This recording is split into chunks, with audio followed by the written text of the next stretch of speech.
ಮಿತ್ರರೇ ನಮಸ್ಕಾರ. ರಘುಟೆಕ್ ಚಾನಲ್‌ಗೆ ತಮಗೆ ಪ್ರೀತಿಯ ಸ್ವಾಗತ. ಇವತ್ತು ನಾವು ತಿಳಿಯೋಣ ಹೇಗೆ ನೀವು ಪೆನ್ಷನ್ ಅರ್ಜಿಯನ್ನು ಕೆ2 ಮೂಲಕ ಈಗ ಆಲ್ರೆಡಿ ಸಲ್ಲಿಸಿರ್ತೀರಾ ಎ.ಜಿ ಆಫೀಸ್ ಅವರಿಗೆ. ಸೊ ಆ ಅರ್ಜಿ ಏನಾಗಿದೆ, ನಾವು ಏನು ಮಾಡಬೇಕು ಮುಂದೆ ಅನ್ನುವಂಥದ್ರ ಕುರಿತು ನಾವು ನೆಕ್ಸ್ಟ್ ಸ್ಟೆಪ್ ಇಡಬೇಕು ಅಂತ ಹೇಳಿದ್ರೆ ನಮ್ಮ ಪಿಂಚಣಿ ಅರ್ಜಿ ಸಕ್ಸಸ್ ಆಗಿದೆಯೋ ಅಥವಾ ಆಗಿಲ್ವೋ ಇದುವರೆಗೂ ಇನ್ನೂ ಏನೂ ಆಗಿಲ್ವೋ ಅನ್ನುವಂಥದ್ದನ್ನು ಚೆಕ್ ಮಾಡ್ಕೊಳ್ಳೋದು ಹೇಗೆ ಅನ್ನುವಂಥದ್ದು ನೋಡೋಣ. ಅದಕ್ಕೂ ಮುಂಚಿತವಾಗಿ ನೀವಿನ್ನೂ ನಮ್ಮ ರಘುಟೆಕ್ ಚಾನಲ್‌ನ ಸಬ್ಸ್ಕ್ರೈಬ್ ಮಾಡದೇ ಇದ್ದರೆ ಈ ಕೂಡಲೇ ಸಬ್ಸ್ಕ್ರೈಬ್ ಮಾಡ್ಕೊಳ್ಳಿ. ಇದೇ ತರಹದ ಮಾಹಿತಿಯನ್ನು ತಿಳ್ಕೊಳ್ಳಿ. ಸೊ ಈಗ ನಾವು ಕೆ2ನಲ್ಲಿ ಡಿ.ಡಿ.ಒರವರ ಲಾಗಿನ್ ತಗೊಂಡಿದ್ದೀವಿ.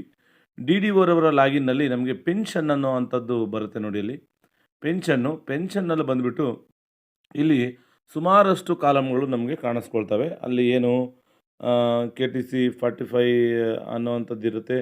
ಸೊ ಈ ಥರದ್ದು ಒಂದಿಷ್ಟು ಕಾಲಮ್ಗಳು ಬರ್ತವೆ. ನಾವೀಗ ಆಲ್ರೆಡಿ ಫಾರಮ್ ನಂಬರ್ 7 ಕ್ರಿಯೇಷನ್ ಮಾಡ್ಕೊಂಡಿದ್ದೀವಿ. ಈಗ ಇದರಲ್ಲೇ ಬರುವಂತಹ ಮೊದಲನೇ ಕಾಲಮ್ ಅಲ್ಲೇ ಕಾಣಿಸ್ಕೊಳ್ಳುತ್ತೆ ನಿಮಗೆ. Just weight.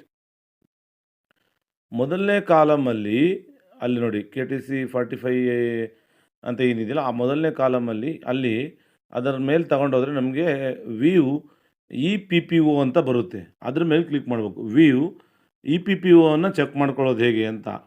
ಸೊ ಇಲ್ಲಿ ನಮಗೆ ಪಿ ನಂಬರ್ ಒಂದು ಹಾಕುವಂಥದ್ದಿರುತ್ತೆ. ಇನ್ನೊಂದು ಕೇಸ್ ನಂಬರ್ ಹಾಕುವಂಥದ್ದಿರುತ್ತೆ. ಸೊ ನಮಗೆ ಆ ಪಿ ನಂಬರ್ ಗೊತ್ತಿಲ್ಲ. ಸೊ ಈಗ ನಾವು ಪಿ.ಸಿ ನಂಬರ್ ಗೊತ್ತಿಲ್ಲ ಅಂತ ಅಂದರೆ ನಮಗೆ ಕೇಸ್ ನಂಬರ್ ಇರುತ್ತೆ. ಅದನ್ನು ಹಾಕಿಬಿಟ್ಟು ನೀವು ಸರ್ಚ್ ಕೊಡಿ. ಸರ್ಚ್ ಕೊಟ್ಟಾಗ ಇಲ್ಲಿ ಮಾಹಿತಿ ರೆಕಾರ್ಡ್ಗಳು ಬಂದರೆ, ಇಲ್ಲಿ ಮಾಹಿತಿ ಬಂದಿದ್ದರೆ ಮಾತ್ರ ನಿಮಗೆ ಅಪ್ರೂವ್ ಆಗಿದೆ ಅಂತ. ಅಂದರೆ ನಿಮ್ಮ ಪೆನ್ಷನ್ ಅಪ್ಲಿಕೇಶನ್ನು ಇಂಥ ದಿನ ಅದು ಜನ್ರೇಟ್ ಆಗಿದೆ, ಎಲ್ಲವೂ ಕರೆಕ್ಟ್ ಆಗಿದೆ ಅಂತ ಅರ್ಥ. ಸೊ ಇಲ್ಲ ಅಂತ ಹೇಳಿದ್ರೆ ಇನ್ನು ನೀವು ವೆಯ್ಟ್ ಮಾಡಬೇಕು ಅಂತ ಇಷ್ಟೇ. ಸೊ ಅದ್ರ ಮೇಲೆ ನೀವು ಕೇಸ್ ನಂಬರ್ ಮೇಲೆ ಕ್ಲಿಕ್ ಮಾಡಿದರೆ ಇಲ್ಲಿ 5 ಫಾರ್ಮ್ಯಾಟ್ಸ್ಗಳು ನಮಗೆ ಕಾಣಿಸ್ಕೊಳ್ತವೆ ವ್ಯೂ ಮಾಡೋದಕ್ಕೆ. ಸೊ ಆ 5 ಫಾರ್ಮ್ಯಾಟನ್ನು ನಾವು ಡೌನ್ಲೋಡ್ ಮಾಡಿ ನಮ್ಮ ಹಂತದಲ್ಲಿ ಅದನ್ನು, ಅಂದರೆ ಡಿ.ಡಿ.ಒ ಹಂತದಲ್ಲಿ ಅದನ್ನು ಇಟ್ಕೋಬೇಕಾಗತ್ತೆ. ಸೊ ಈ 5 ಫಾರ್ಮ್ಯಾಟ್ಗಳನ್ನು ನೀವು ಡೌನ್ಲೋಡ್ ಮಾಡಿಕೊಂಡು ಇಟ್ಕೋಬೇಕಾಗತ್ತೆ. ಸೊ ಇವೆಲ್ಲವೂ ಕೂಡ ಪೆನ್ಷನ್ನ ಡಿ.ಸಿ.ಆರ್.ಜಿ ಅವನ್ನು ಮಾಡುವಂಥದ್ದರ ಕುರಿತು ಆಗಿರುತ್ತೆ.